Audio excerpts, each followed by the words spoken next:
Harley-Davidson says it will move some of its production out of the United States. The company says the move is to avoid counter tariffs on U.S. goods from European Union countries.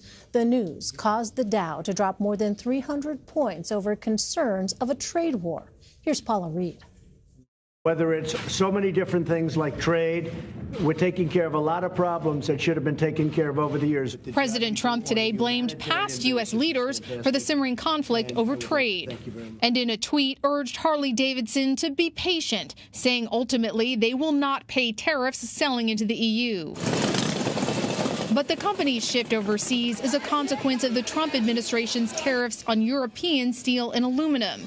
In response, the EU applied import duties of 25% on a range of products, including Harleys. In an SEC filing, the company said the EU tariffs will result in an additional cost of $2,200 per motorcycle exported from the U.S. to the EU. And Mid-Continental Steel and Wire in Poplar Bluff, Missouri, the largest nail manufacturer in the U.S., just laid off dozens of workers. Operations General Manager Chris Pratt says the company lost business from increased steel costs. The imposition of these tariffs on June 1st on our raw materials has actually put our operations into a crisis mode. White House Press Secretary Sarah Huckabee Sanders blames the EU for those lost American jobs. They have engaged repeatedly in unfair trade practices, and the president is saying enough is enough. Paula Reid joins me now from the White House. So, Paula, how is the White House responding to Harley-Davidson's plans to shift some production outside the U.S.?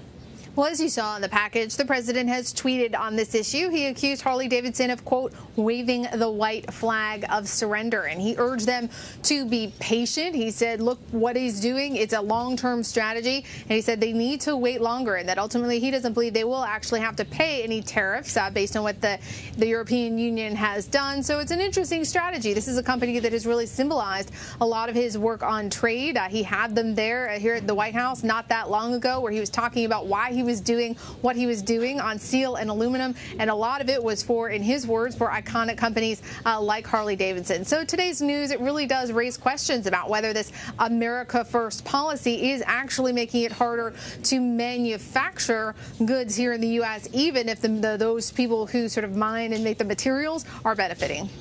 Well, Harley-Davidson is based in Wisconsin, and House Speaker Paul Ryan represents the state.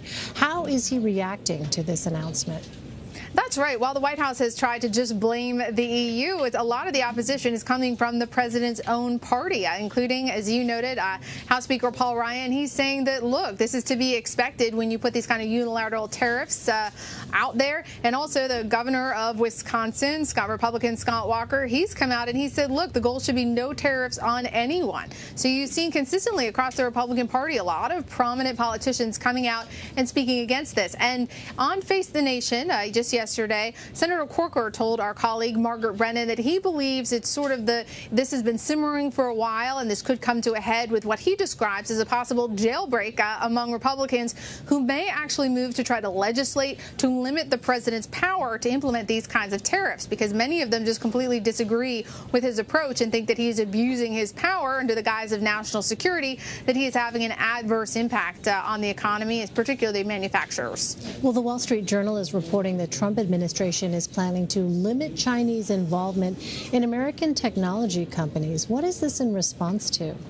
That's right. So this is in addition to some tariffs and sort of escalating trade tensions between the U.S. and China. This is expected later this week that the U.S. will move to try to limit Chinese investment in certain technologies. Now, under the rules, it is expected that any company that is more than 25% owned by China, that they could be restricted from investing in certain key technologies here in the U.S. This would include aerospace, robotics, and automotive sectors. Now, this is in response to some concerns by the administration about Beijing's efforts to ramp up its technology and complaints from a lot of companies here in the U.S. that China just steals our intellectual property, our ideas, and doesn't give us credit or profit for them. And this is one way the administration wants to sort of guard against this. But some people are concerned that a move like this could have an even more significant impact on the economy than tariffs. All right, Paula Reid at the White House. Paula, thank you.